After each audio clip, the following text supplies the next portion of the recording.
Magandang oras mga kababayan, mga ka-Golden Boy. Meron tayong bigyan ng reaksyon dito.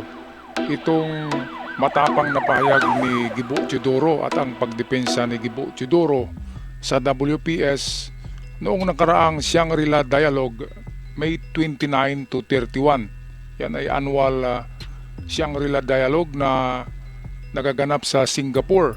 At dito ang mga ministers or mga defense ministers ang mag-uusap tungkol sa mga nangyayari sa mga bansa o kung ano man ang dapat ilahad na problema ng mga defense minister sa kanilang mga bansa. Katulad na lamang ni Gibo Teodoro ay pinahayag niya ang ating karapatan sa arbitral awards at iginiit ni Gibo na atin talaga itong WPS. Kaya napanganga ang Minister of China na kasama sa Shangri-La dialogue na yan noong nakaraang May 29 to May 31. Kaya meron tayong video dito atin na panoorin. Courtesy ng PTB4. The Philippines has consistently adhered to UNCLOS and its dispute settlement mechanisms.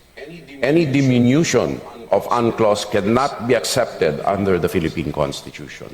It is the basis of our territory and maritime rights, which we are mandated to defend, not only for us, but for subsequent generations of Filipinos. 18 arbitral award which binds the Philippines to UNCLOS, as well as the peaceful settlement of disputes through existing UN systems. Dispute settlement systems which are fair, transparent, and aimed not to gloss over major contradictions or problems, but to solve the root causes of our disputes.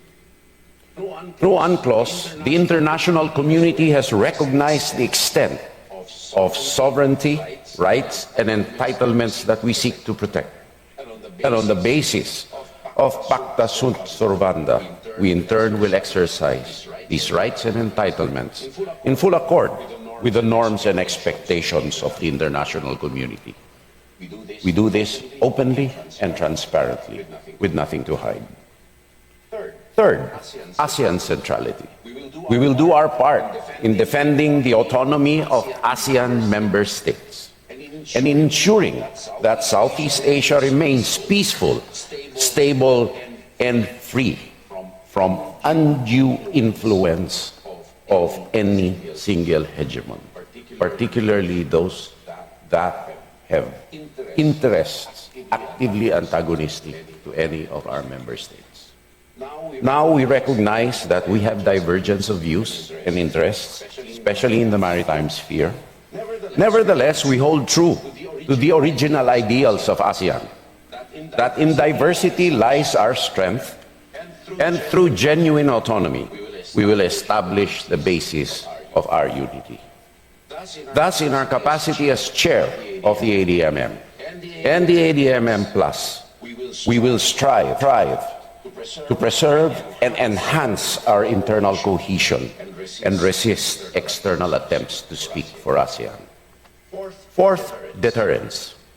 We will continue to work with countries that share our goal of protecting our rights and interests under UNCLOS. Ultimately, as strategic sentinel, we will stand watch over our sovereign rights and entitlements. And as guardian of freedom of the seas, we will stand watch with the international community for this part of the world.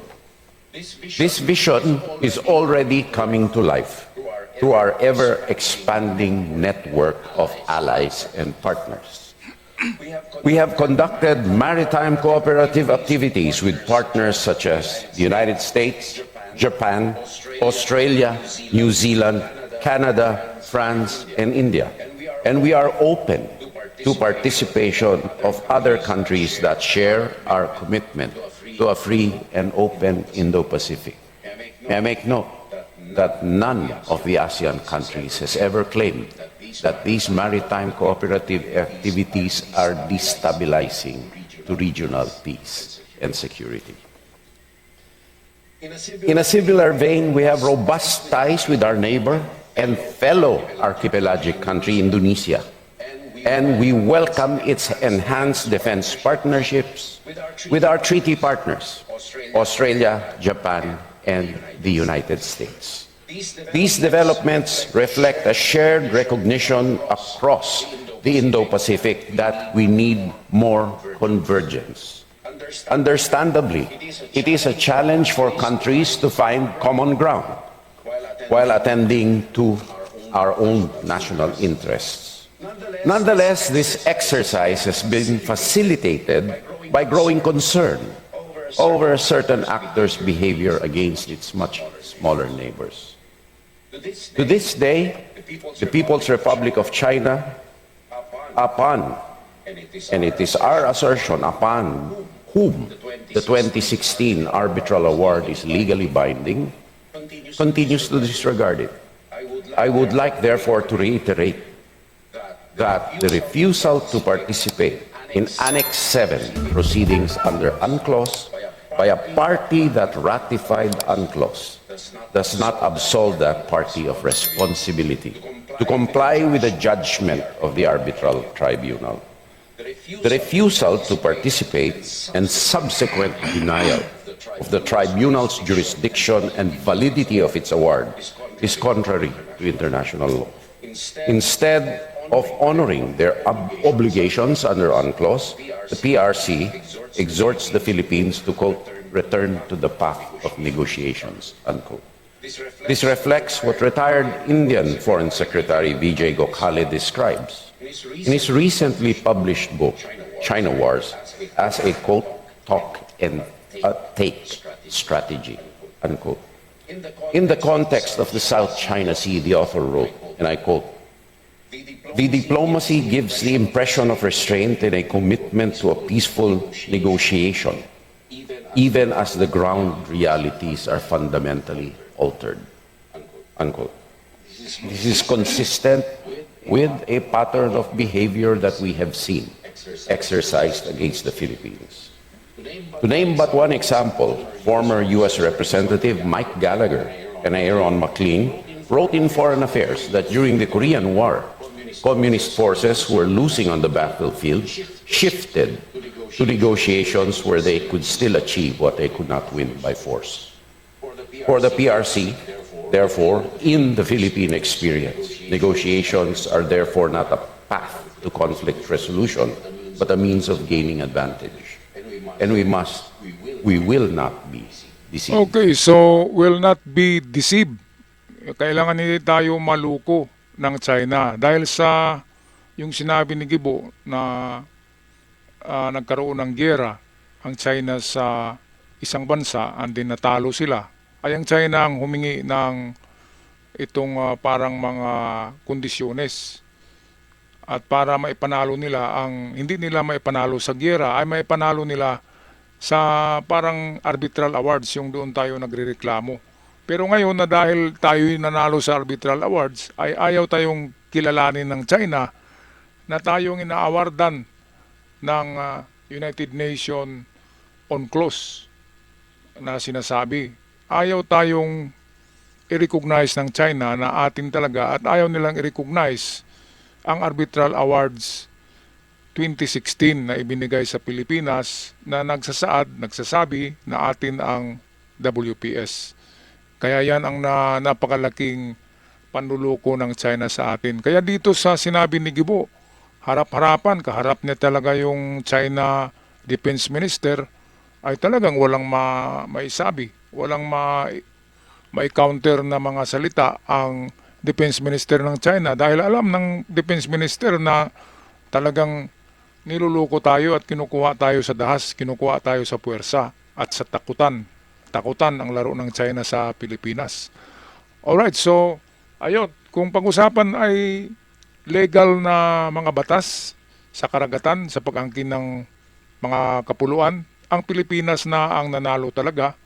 Kaya tayo pupunta ngayon sa nangyayari naman sa Senado, which is kahapon lamang ay talagang literal na inaristo mismo sa loob ng Senado si Jinggoy Estrada ng DILG Secretary John B. Crimolia.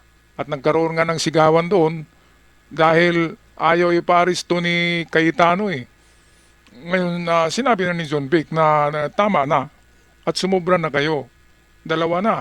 Si Bato de la Rosa, pinaiskapo nyo. Ngayon ay gusto nyo namang paiskapuhin si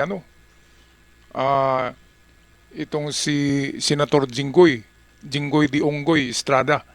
Ngayon, marami ang nagsabi na baka inosente si Jinggoy kasi ang amo-amo ng mukha eh. Hindi, artista lang yan. Pangatlong kaso niya na ito ngayon. Noong una, di ba, nakulong siya at meron pang una doon na nakulong din. Pangatlong kulong niya ngayon, ibig sabihin, kung sa tao pa yan, yan ay nimpo, I make that, ano bang tawag nung, yung kleptomaniac. Nymphomaniac na tuloy na. Kleptomaniac, yun yung tao na paulit-ulit niya ginawa yung pagnanakaw ng mga bagay. Sa kaso ni Estrada ay pera na milyon-milyon. Ngayon ayaw niya aminin eh. Tapos siniraan pa niya ang gobyerno ni PBBM na inalok daw siya, nalilipat sa minority. Talagang gago. Galing nga siya sa majority noon eh. Nung majority pa ang ang administrasyon. Tapos lumipat siya sa kampo ni Cayetano dahil akala niya mapanalo ni Cayetano itong mga ginawang drama-drama sa Senado at akala nila mapataob nila ang gobyerno ni PBBM at kung ganun na mapataob ang gobyerno at ang gobyerno ay DDS government na, ibig sabihin maabsuelto lahat ng mga kaso nitong mga flood scammers. Na isa dito si Jinggoy, lagot ngayon si yung si Boy Kilay, yung may magandang asawang artista, di ba? Lagot yun. Dahil yun ang isusunod. Andin yung GIL, Joel is lying, sabi ni ni kawal ng demokrasya, yung si Waldy Carbonell. Joel is lying, lagot ang mga yan. Ngayon meron tayong listahan dito na ibinulgar ni PBBM kung sino ang isusunod. Meron palang isusunod na 4 pa eh. Kasi 5 ang narito. Nakalinya na ito. At konting pagkakamali na lang ng galaw ng mga ito ay arestado na naman ito. Mga kababayan. Nag-iipon lang ang gobyerno ng mga itong pruweba, mga ebidensya na talagang totoo yung kanilang mga ipinaratang sa kanila. At kapag napatunayan na totoo ay siguradong matulad ito kay Jinggoy de Onggoy Estrada. Ito ang video courtesy sa atin ng Boss Balita.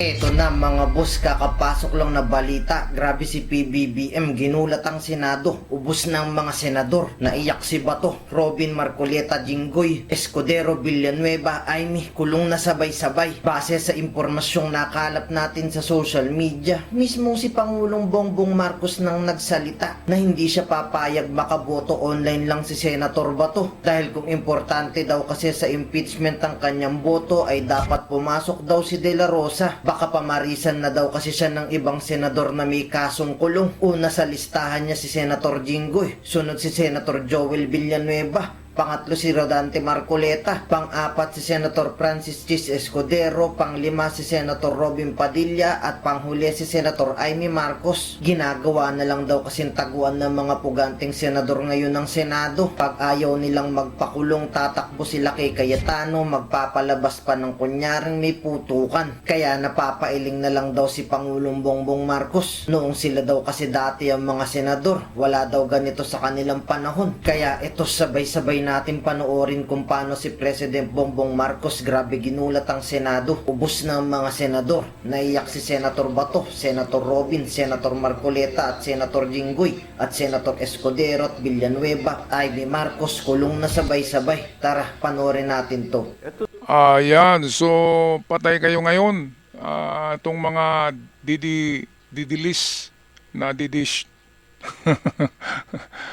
Kayo nang susunod kay Jinggoy. Ilan ba yun? 6 ba yun? E di mayroon pang 5. Boy Kilay, Marcoleta, Robin Padilla, sino pa ba yung isa? Aimee Marcos at Joel is lying, di ba? Mga kababayan, so talagang mauubos yung mga didist. Didi Tut, yung ganun, di ba? DDS ng mga senador diyan na ay nako. Kaya sila kumampi diyan sa majority na yan dahil lahat ng mga yan ay parang Legion of Doom. Merong mga kaso ang mga yan. Kaya sila ay nag-ipon-ipon, gumagawa ngayon ng mga drama-drama sa Senado. Baka sakaling di ba, magka-revolusyon at kapag nangyari 'yon ay mapatalsik nila si PBBM at sila na ang uupo ngayon sa upuan ng presidente.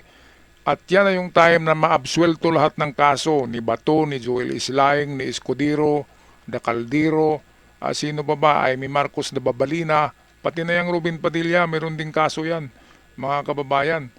At sino ba, Marcolita, ang Chihuahua, na ang ingay-ingay dyan, sabi ng iba, mukhang banakon eh. Kaya, eto na ngayon, sunod-sunod na, eto sinampulan na, marami ang naghahanap na bakit daw walang nakulong sa flood control scam. Kaya ayan na nga. Ayan na si Senator Onggoy Jinggoy Estrada, 'di ba?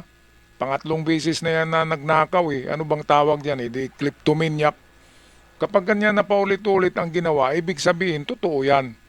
Totoo yan kasi may dati na siyang record at talagang nakulong yan noon. Okay, so itong yung nakakatawa ngayon, iyakan. Sabi ni Bus Balita, ubos na ang mga DDS senador na headed by Cayetano. Ewan ko lang si Cayetano, ano bang kaso nito? Meron ding kaso to eh. Kaya ubos talaga ang mga yan. Ngayon yung hindi na isama dyan, yung mga bilyar, ay may balita tayo, nalilipat daw yan sa minority at ang minority na grupo ni Soto ay magiging majority at yan na yung time na wala nang kawala yung kanilang idol na maging presidente daw sa 2028. Paano mangyari yan? Maging presidente ba yung may kaso at ma-impeach na? 'Di ba? Isang karton na na ebidensya na papeles ng BIR at ng bangko ng AMLA tapos sasabihin na inosente. Parang hindi mangyari. Okay, balik tayo kay Bus Balita. Ito na yung mga ang hinihingi sa amin ng tao. Alamin nyo, ilabas ninyo lahat ng katotohanan. Ito ang aking ngayong ginagawa. Hindi pa tapos ito. Patuloy pa ang investigasyon. Patuloy pa ang mga pag-imbestiga at pag-aaral at sa intelligence and information gathering tungkol sa mga iba't ibang aligasyon kung kani-kanino pa. Hindi ko alam kung paano napunta na sinasabi na yung majority ngayon ang tinatarget. Dahil kung tutusin ninyo, hindi sila majority noon. So, that does not apply. It was because of the allegations that were made and the investigations that were conducted upon learning of those allegations against kung sino man. And kung ano man ang naging alignment sa Senado, walang kinalaman yun. Ito pa rin ang mga tao na lumabas ang mga pangalan doon sa, kung titignan ninyo,